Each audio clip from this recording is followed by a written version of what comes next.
Master Chen walked through the busy streets of the ancient capital city with careful steps. His gray hair was tied back in a simple knot, and his plain brown robes made him look like any other old man in the crowd. Nobody would guess that he was one of the most feared martial arts masters in all the land. For 30 years he had lived quietly in the mountains, teaching only a few students and staying away from the troubles of the world below. But today was different. Today, he had received a letter that changed everything. His younger brother, Liu, had been arrested by the palace guards on false charges of stealing from the royal treasury. The letter came from Liu's wife, begging Chen to help save her husband from certain death. She knew that only someone with Chen's legendary fighting skills could possibly rescue Liu from the heavily guarded imperial prison. As Chen approached the massive palace walls, he felt his heart beating faster. The last time he had been here was 20 years ago when he served as a guard himself. Back then he was young and full of anger, always ready to fight anyone who challenged him. A terrible incident had forced him to leave the palace forever, and he had sworn never to return. But family was more important than old promises to himself. The palace entrance was crowded with merchants, officials, and visitors all trying to get inside. Chen joined the line and waited patiently, watching the guards carefully. They wore bright red uniforms with golden dragons embroidered on the chest. Each guard carried a long spear and a curved sword at his side. Their faces were stern and serious, as they checked everyone entering the palace grounds. When Chen's turn came, a young guard with a thin mustache looked him up and down suspiciously. "What business do you have in the palace, old man?" the guard asked in a rude voice. Chen bowed politely and answered, "I am here to visit my nephew who works in the kitchen. I have brought him some medicine for his sick wife." He held up a small cloth bag that contained herbs he had picked that morning. The guard snatched the bag and opened it, sniffing the contents. "These smell strange," he said. "How do I know you're not trying to poison someone important?" Chen remained calm and explained that the herbs were common mountain plants used to cure fever, but the guard seemed determined to cause trouble. "I don't believe you," the guard said loudly, attracting the attention of other guards nearby. "You look like a spy to me. Maybe you're working for our enemies." He grabbed Chen's arm roughly and started to pull him aside for further questioning. This was exactly the kind of situation Chen had hoped to avoid. Chen gently tried to free his arm, but the guard tightened his grip. "Don't try to resist, old man. We have ways of making suspicious people talk." 2 more guards came over to help, and soon Chen found himself surrounded. The other people in line moved away nervously, not wanting to get involved in whatever was happening. "Please, sir," Chen said softly. "I mean no harm to anyone. I am just a simple mountain dweller trying to help my family." But his words only seemed to make the guards more suspicious. The first guard pushed Chen against the wall and began searching his robes for hidden weapons. When his hands found nothing, he became even more frustrated. "Strip him down," the guard ordered his companions. "Check every inch of his body. Spies are clever at hiding things." This was going too far. Chen had been patient and respectful, but he would not allow himself to be humiliated in front of all these people. His martial arts training had taught him that sometimes a show of strength was the only way to earn respect. Chen's eyes grew cold as he looked at the guard who was reaching for his belt. In one smooth motion that was almost too fast to see, Chen twisted his body and struck the guard in the side with his palm. The technique was called Whispering Wind Strike, and it was designed to cause intense pain without permanent injury.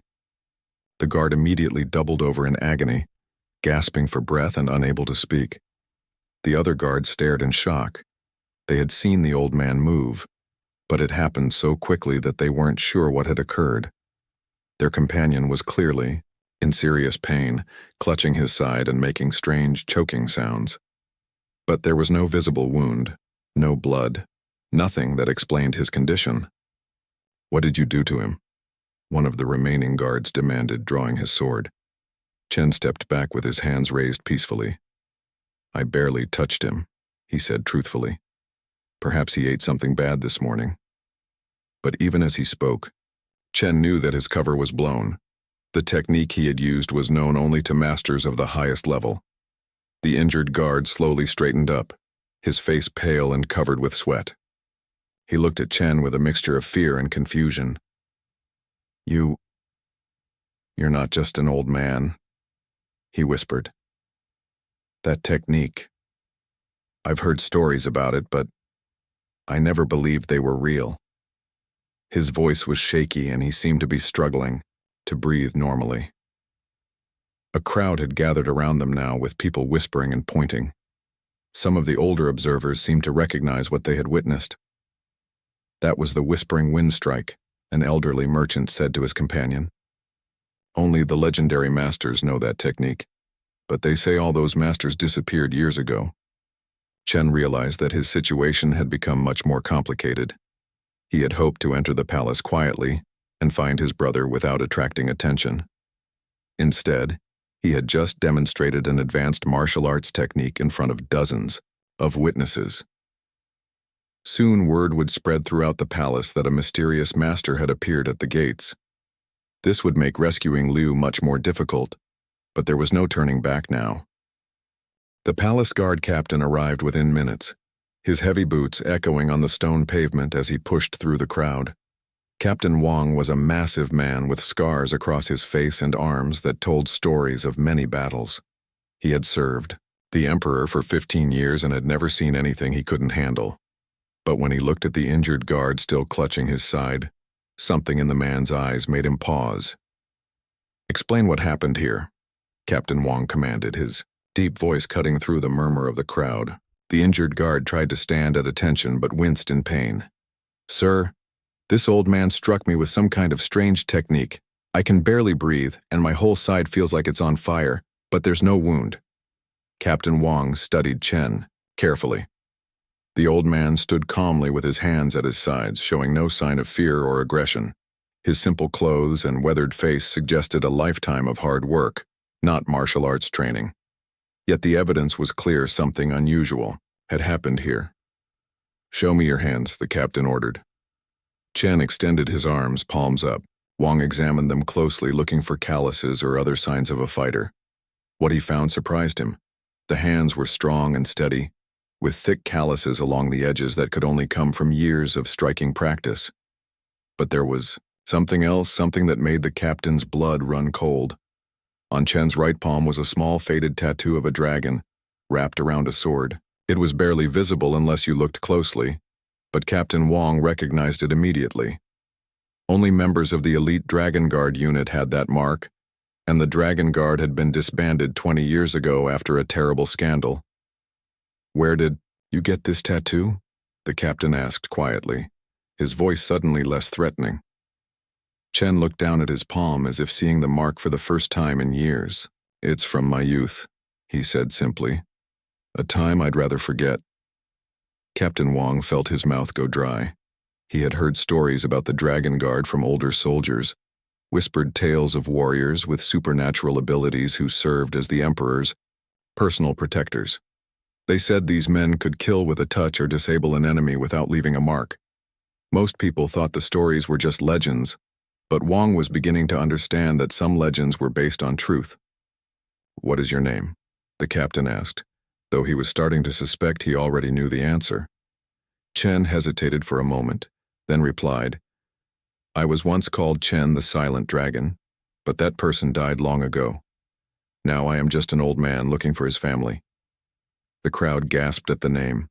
Even common people had heard stories of the Silent Dragon, the most feared member of the Dragon Guard. They said he could move like smoke and strike like lightning. He had supposedly killed 12 assassins in a single night to protect the emperor's son. But then he had vanished without explanation and no one had seen him for 20 years. Captain Wang felt sweat forming on his forehead. If this really was Chen the Silent Dragon, then the injured guard was lucky to be alive. The stories said Chen could have killed him with that same technique if he had wanted to. But why was he here now, and why had he revealed himself? "Sir," Chen said respectfully, "I have not come here to cause trouble. I seek only to speak with my brother, who I believe has been wrongly accused. I hope to resolve this matter quietly, but circumstances have forced my hand."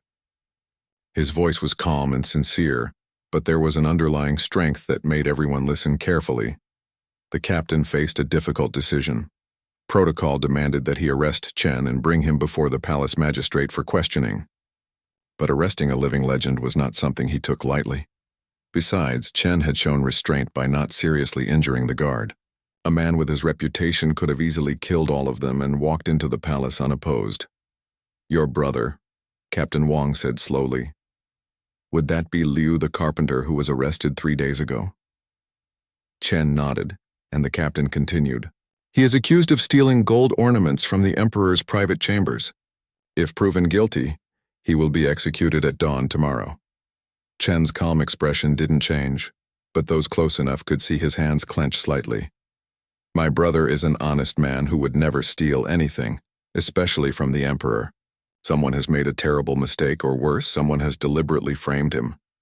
The crowd was growing larger as news of the confrontation spread. Palace servants, merchants, and even some minor officials had gathered to see the legendary warrior who had appeared at their gates. Captain Wang realized that the situation was spiraling out of control. He needed to move this conversation away from public view before it caused a riot. "Come with me," the captain said finally. "We will discuss this matter in private, but I warn you, if you try anything suspicious, my men will not hesitate to attack." It was a hollow threat, and everyone knew it. If Chen wanted to fight his way into the palace, these guards would not be able to stop him. As they walked toward the palace entrance, the injured guard struggled to keep up. The pain in his side was gradually fading, but he was still shaky from the experience. He had never felt anything like that strange technique. It was as if his own energy had turned against him, creating agony from within. He looked at Chen with a mixture of fear and grudging respect. Inside the palace, word was already spreading about the mysterious visitor. Servants whispered to each other in corridors, and officials paused in their duties to discuss what they had heard. The name Silent Dragon passed from mouth to mouth like wildfire, bringing back memories and legends that many had thought were buried forever. In his private chambers, the emperor himself was being informed of the situation. The old ruler listened carefully as his advisors described what had happened at the gate. When they mentioned the tattoo and the name, his face grew grave. He remembered Chen well, and he remembered why the Dragon Guard had been disbanded. Some secrets were too dangerous to remain in the light. Captain Wang led Chen through a series of corridors toward his office, but their journey was interrupted by a figure stepping out of the shadows. It was Commander Li, the head of all palace security, and his presence changed everything. Li was younger than Wang, but had a reputation for ruthless efficiency. His cold eyes studied Chen as if he were looking at a dangerous animal. "So," Commander Li said with a thin smile, "the Silent Dragon returns to the palace after all these years. I wonder what could be important enough to bring you out of hiding." There was something in his tone that suggested this meeting was not entirely unexpected. Commander Li's appearance sent a chill through the corridor. Chen studied the man's face and saw something that made his warrior instincts come alive.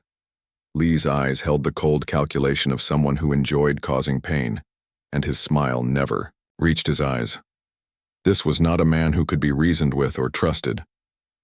"Commander Li," Captain Wang said with obvious tension in his voice, "I was just escorting this man to my office for questioning about the incident at the gate." But Li raised a hand to silence him, never taking his gaze off Chen. "No need for that, Captain. I'll handle this situation personally." Li stepped closer to Chen, close enough that their conversation wouldn't be overheard by others in the corridor.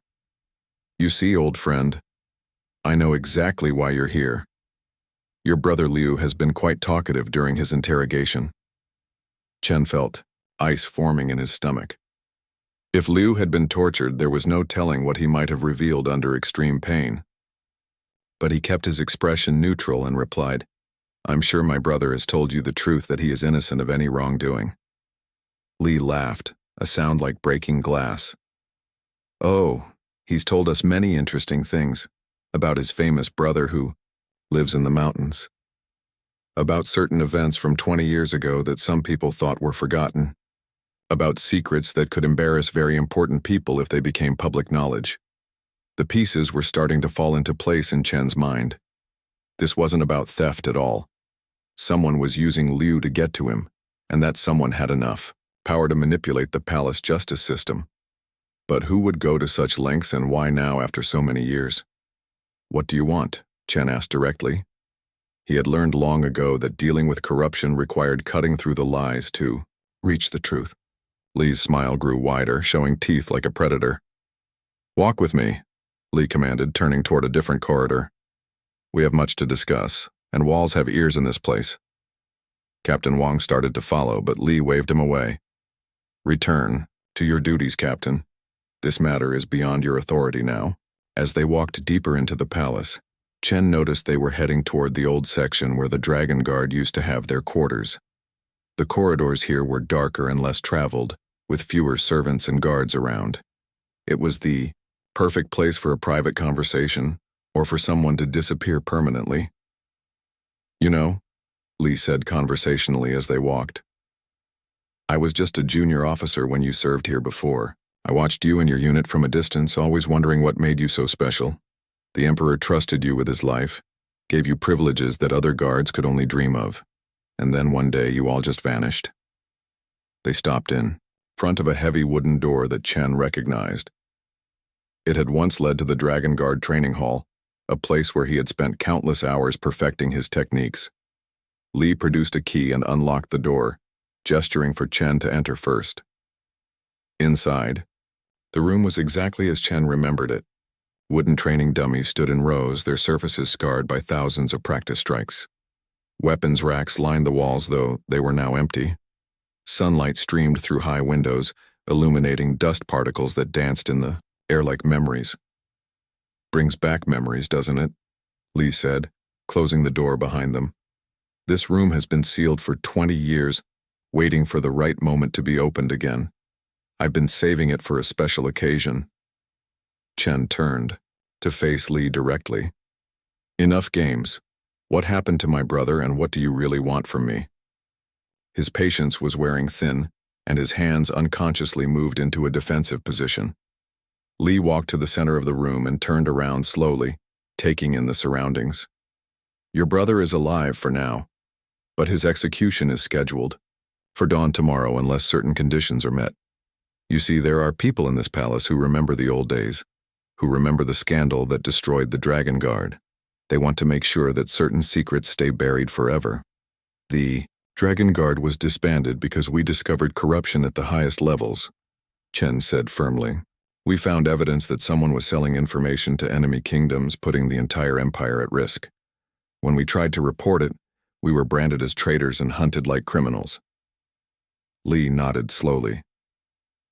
Yes, that's the story you would tell.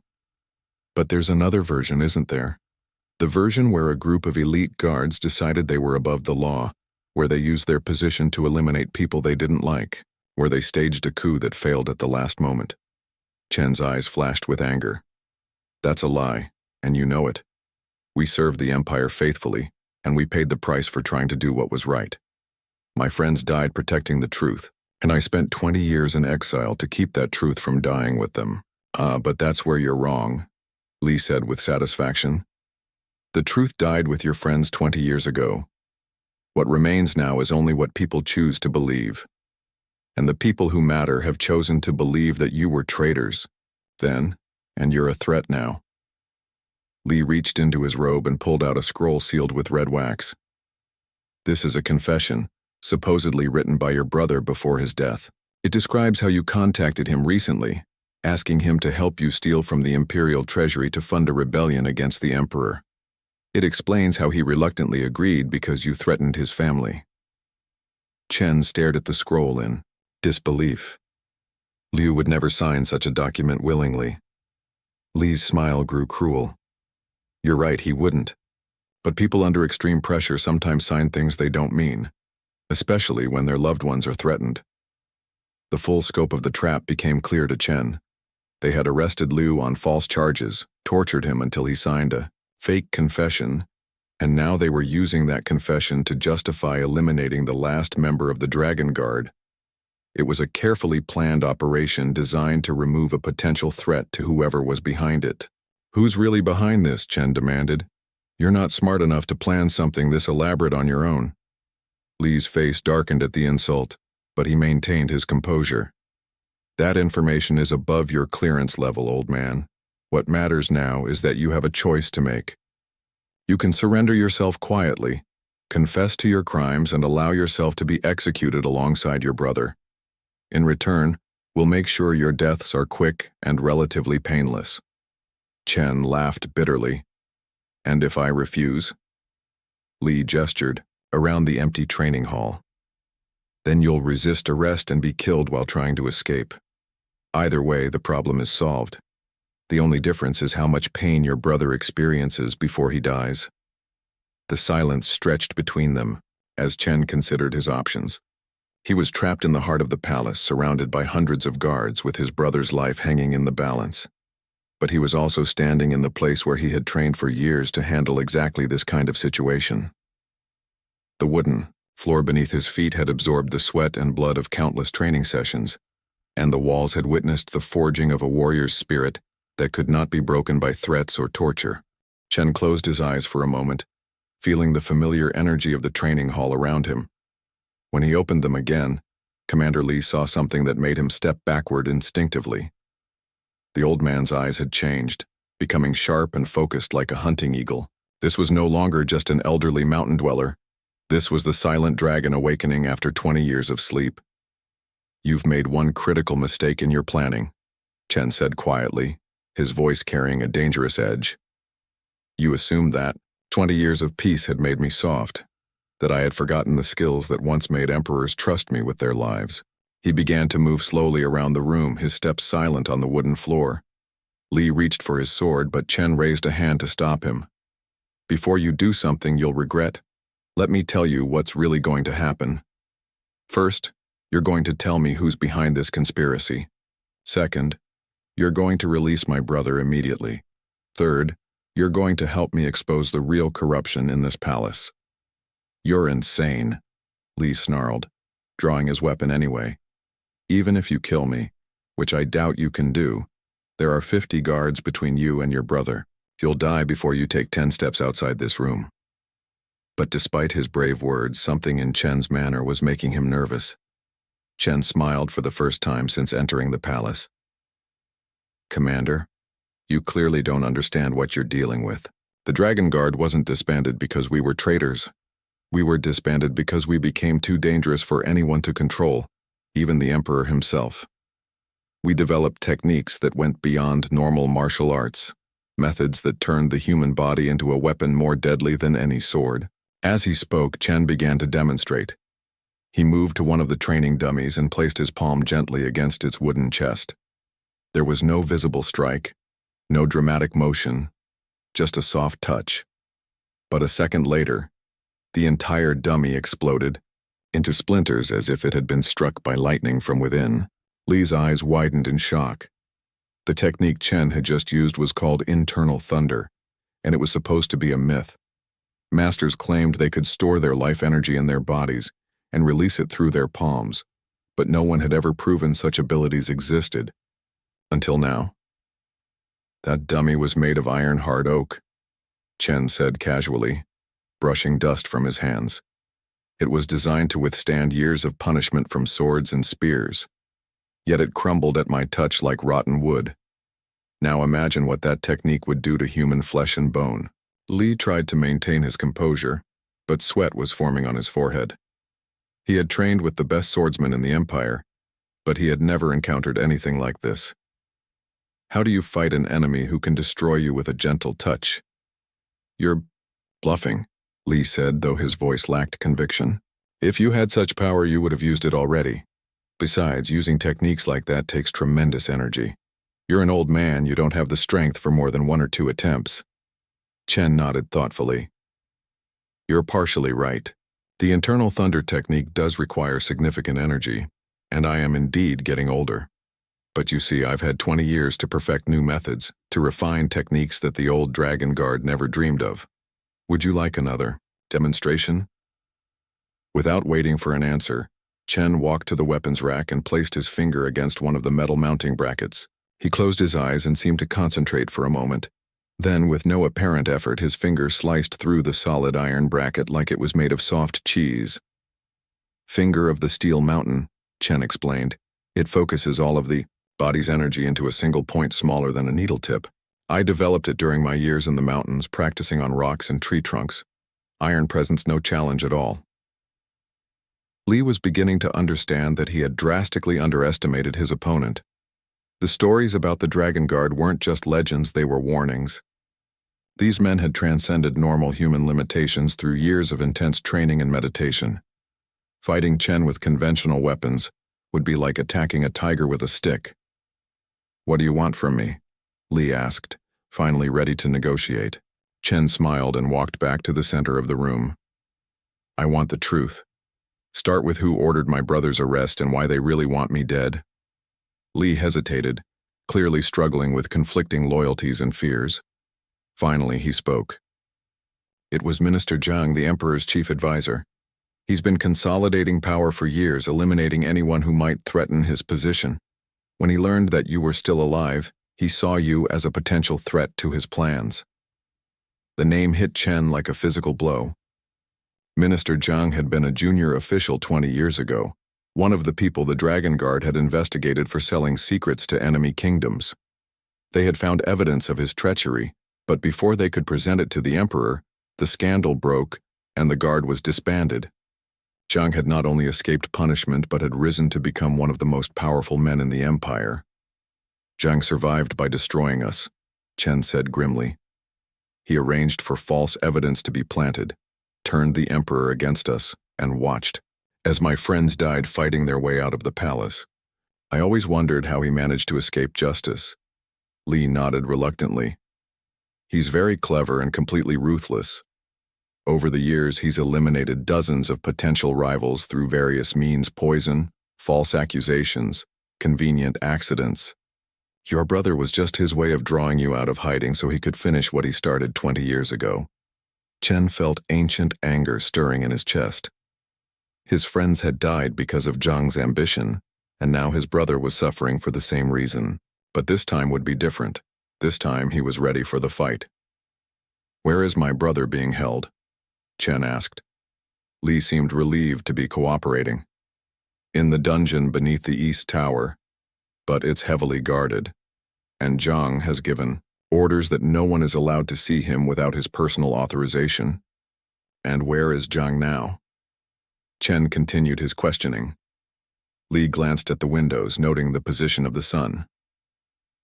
"At this time of day, he'll be in his private study reviewing documents for tomorrow's court session.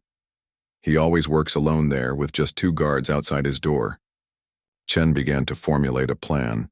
He could reach Zhang's study without being detected if he used the old secret passages that the Dragon Guard had once used for emergency situations. But first, he needed to secure his brother's safety and gather evidence to expose Zhang's crimes. "You're going to help me," Chen told Li firmly. "Not because you want to, but because it's the only way you're going to survive the next few hours. Zhang has been using you as his tool, but tools get discarded when they're no longer useful. Do you really think he plans to let you live after this operation is complete?" Li's face went pale as the implications sank in. He had been so focused on following orders that he hadn't considered his own vulnerability. Zhang was indeed known for eliminating loose ends, and Li knew too much about too many illegal activities to be allowed to retire peacefully. The realization that he was just another expendable pawn in Zhang's game hit Li like a cold wave. Chen watched as the commander's face changed from arrogance to fear to desperate calculation. It was the moment when a corrupt man realizes that corruption is a two-edged sword. What do you want me to do?" Li asked, his voice barely above a whisper.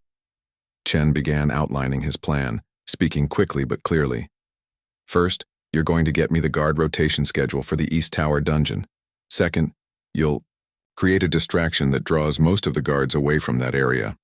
Third, you'll help me gather evidence of Zhang's crimes from his private files." Li nodded frantically, eager to cooperate now that he understood his own life was at stake. "I can do all of that, but we'll need to move quickly. Zhang has spies throughout the palace, and if he learns you're here before we're ready, he'll disappear and take all the evidence with him." Chen moved to one of the high windows and looked out over the palace courtyard. The sun was beginning to set, painting the sky in shades of orange and red. Soon, darkness would provide cover for their mission, but it would also make the palace more dangerous as night guards took their positions.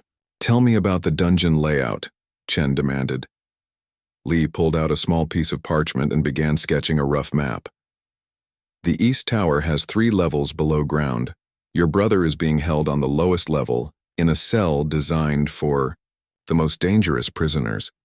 There are usually 6 guards, total 2 at the entrance, 2 patrolling the corridors and 2 stationed directly outside his cell."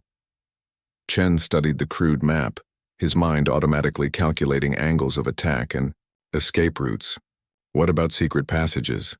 The Dragon Guard built several emergency tunnels throughout the palace. Li shook his head. "Most of them were sealed after you left, but I know of one that might still be open. It runs from the old armory to the wine cellars, which are directly above the dungeon." Perfect. Chen had helped design that tunnel himself, and he knew its exact layout.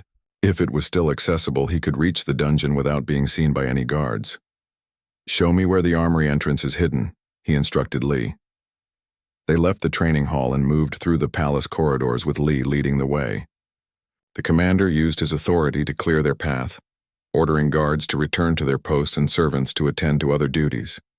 To any observer, it looked like Li was simply escorting a prisoner to interrogation. The old armory was now used as a storage room for ceremonial weapons and decorations. Li dismissed the single guard on duty and locked the door behind them. The room smelled of old leather and metal polish, with dust motes dancing in the fading sunlight that streamed through small windows near the ceiling. Chen went directly to the far wall and began running his hands over the stone blocks, feeling for the hidden mechanism he had helped install decades ago. After a few minutes, his fingers found a loose stone that could be pushed inward. When he pressed it, a section of the wall swung open silently, revealing a dark tunnel beyond. "Incredible," Li whispered, staring at the secret passage. "I had heard stories about these tunnels, but I never believed they were real." Chen smiled grimly. "The Dragon Guard believed in being prepared for any situation. We built these passages in case we ever needed to move through the palace undetected." Before entering the tunnel, Chen turned to Li with a serious expression. "While I'm rescuing my brother, you need to get into Zhang's study and find evidence of his crimes.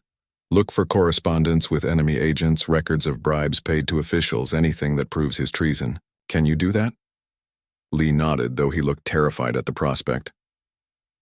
"Zhang's study is heavily protected, but I know where he keeps his most sensitive documents. If I can get past his guards, I should be able to find what you need." Chen clapped him on the shoulder. "Remember, we're both dead men if we fail. Zhang won't show mercy to either of us." Chen disappeared into the tunnel, moving with the silent grace of a shadow. The passage was exactly as he remembered, narrow, low-ceilinged, and carved directly through the bedrock beneath the palace. His feet found their way automatically along the familiar path, even in complete darkness. The tunnel emerged in the wine cellars, just as Li had said. Chen found himself surrounded by massive wooden barrels and stone racks filled with bottles covered in decades of dust. A narrow staircase led upward to the main palace levels, while another led downward to the dungeons. Chen chose the downward path. The dungeon stairs were steep and slippery with moisture. As Chen descended, he could hear voices echoing from below, guards talking and laughing as they passed the time during their boring duty shift. He paused at the bottom of the stairs, hidden in the shadows, and counted the voices. Just as Li had said, there were 6 guards total. Chen closed his eyes and centered himself, calling upon techniques he hadn't used in 20 years. His breathing became slow and deep, his heartbeat steady and calm. This was the meditation state that Dragon Guard members called entering the void, a mental condition that enhanced their physical abilities and sharpened their senses to supernatural levels. When he opened his eyes again, the world had changed. He could see clearly in the near darkness, hear the heartbeats of the guards, smell their fear and boredom and fatigue. Every detail of the dungeon layout became clear in his mind, as if he were looking at a detailed map. The first 2 guards were easy. They stood at their posts, half asleep from the monotony of their duty. Chen moved behind them like a ghost and struck both simultaneously with the sleeping dragon technique, a gentle pressure point attack that rendered them unconscious without causing permanent harm. They crumpled to the floor silently, and their fellow guards didn't even notice. The two patrol guards required more finesse. Chen waited until they had walked past each other in opposite directions, then followed the first one around a corner. A quick strike to the base of the skull and the man fell unconscious. Chen caught his body before it could hit the ground and lowered it gently to the floor. The second patrol guard turned around just in time to see Chen approaching. His eyes widened in alarm, and he opened his mouth to shout a warning. But before any sound could emerge, Chen's hand touched his throat with the silencing touch technique. The guard's voice box was temporarily paralyzed, making it impossible for him to speak or cry out. A follow-up strike rendered him unconscious like his companion. Now only two guards remained, stationed directly outside Liu's cell. These would be the most dangerous to approach, as they would be more alert and ready for trouble. Chen decided on a direct approach. He walked openly toward them, making no attempt to hide his presence. "Who goes there?" one of the guards called out, raising his spear. Chen stepped into the torchlight, allowing them to see his face clearly. "I am Chen, and I have come for my brother." The two guards stared at Chen in disbelief. They had been told that the prisoner's brother might attempt a rescue, but they expected a desperate amateur, not this calm, confident figure who moved like flowing water. The older of the two guards, a veteran named Sergeant Kim, recognized something in Chen's posture and bearing that made his warrior instincts scream warnings.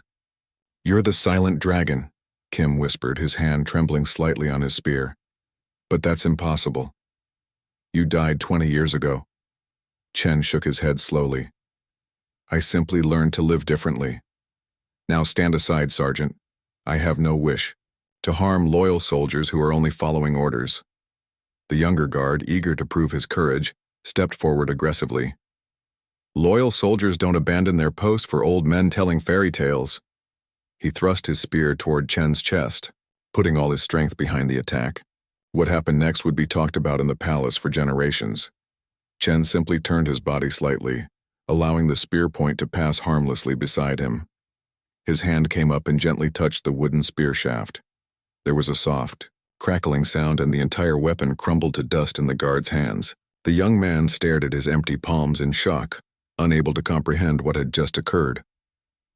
"Wood-withering touch," Chen explained quietly. "It accelerates the natural decay process of organic materials. Your spear was strong oak, seasoned for years to resist breaking, yet one touch from a master can turn it to powder in seconds." He looked at both guards with sad but determined eyes. "Please don't make me demonstrate what it does to human bone." Sergeant Kim, being older and wiser, immediately dropped his weapon and stepped aside. "Go to your brother," he said respectfully. "We will report that you overpowered us with superior numbers." The younger guard looked confused, but Kim grabbed his arm and pulled him back. "Some battles cannot be won with courage alone, boy. Learn to recognize them." Chen bowed gratefully to the sergeant and moved to the heavy iron door of Liu's cell. The lock was massive and complex, designed to keep the most dangerous criminals secure. But Chen placed his palm against the metal and concentrated his energy. The metal melting palm technique required perfect focus, channeling his life force to generate intense heat within the metal itself. Within moments, the lock began to glow red, then white-hot. The metal softened and flowed like water, dripping, to the stone floor in molten drops. When the process was complete, the door swung open easily. Chen stepped inside and saw his brother chained to the wall, his clothes torn and his face bearing the marks of interrogation. "Liu!" Chen rushed to his brother's side, examining his injuries. They were painful, but not life-threatening mostly. Bruises and shallow cuts designed to cause suffering without permanent damage. Liu looked up with eyes that could barely focus, his lips cracked and dry from thirst. "Chen, is it really you?" Liu's voice was barely a whisper. "They told me you were dead, that this was all my imagination brought on by fever." Chen gently supported his brother's head and gave him water from a flask he carried. "I'm real, brother. I'm here to take you home." As Liu drank, Chen examined the chains that held him. They were made of the finest steel, secured with locks that would take hours to break with conventional tools. But conventional tools were not what Chen had in mind. He placed his hands on the metal shackles and employed the iron-shattering grip, a technique that created vibrations within metal at precisely the frequency needed to cause structural failure. The chains exploded outward in all directions, their fragments embedding themselves in the stone walls. Liu was free, though he was too weak to stand on his own. Chen supported him carefully, helping him to his feet and checking for serious injuries. "Can you walk?" Chen asked. Liu nodded weakly. "I think so, with help. But Chen, this was all a trap. They were never interested in punishing me for theft. They wanted to draw you here, to finish something that started long ago." Chen's expression darkened.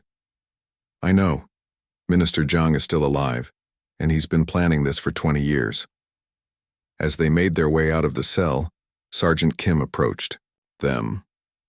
"Sir," he said to Chen, "I feel obligated to warn you that Commander Li was seen entering Minister Zhang's private study about an hour ago.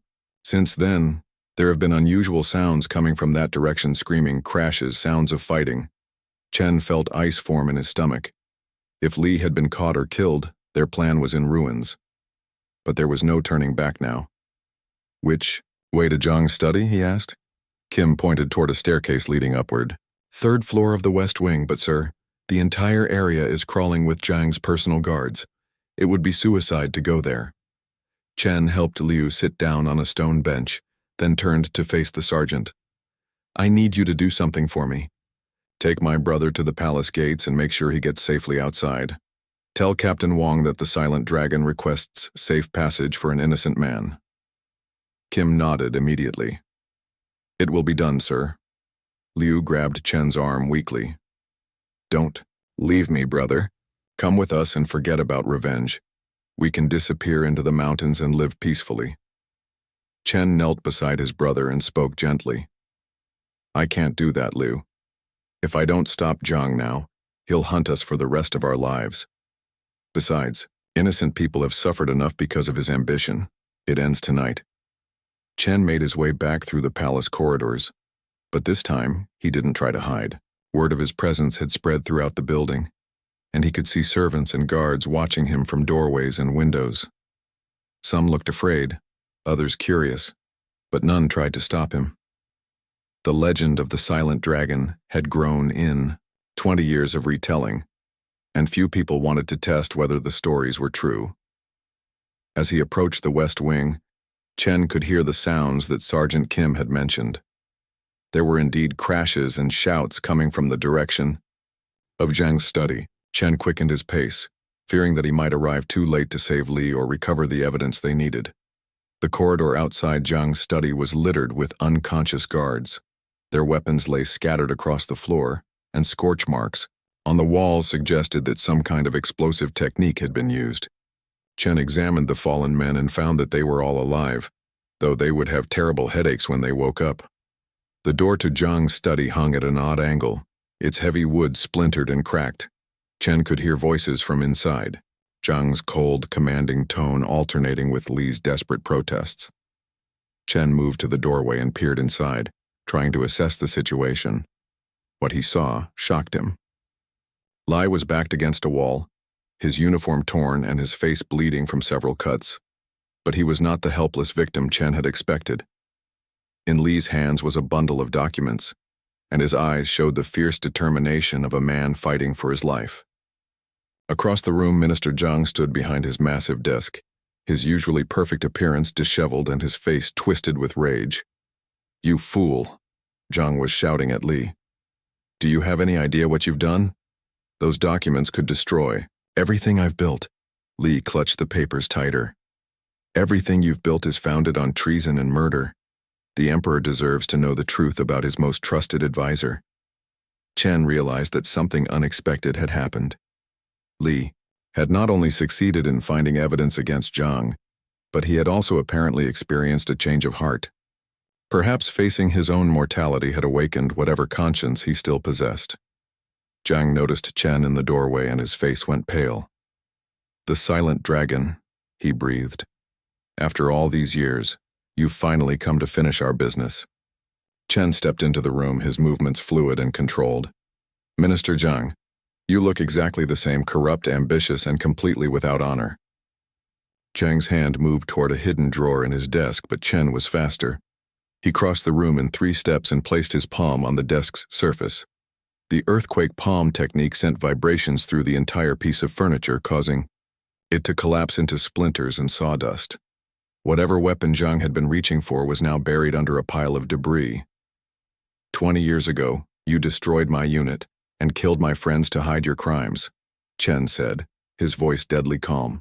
Tonight, justice finally catches up with you. Zhang backed against the wall, his eyes darting around the room looking for escape routes. You can't prove anything. Those documents are forgeries. Li is a traitor working with enemy agents. But Chen was no longer listening to Zhang's lies.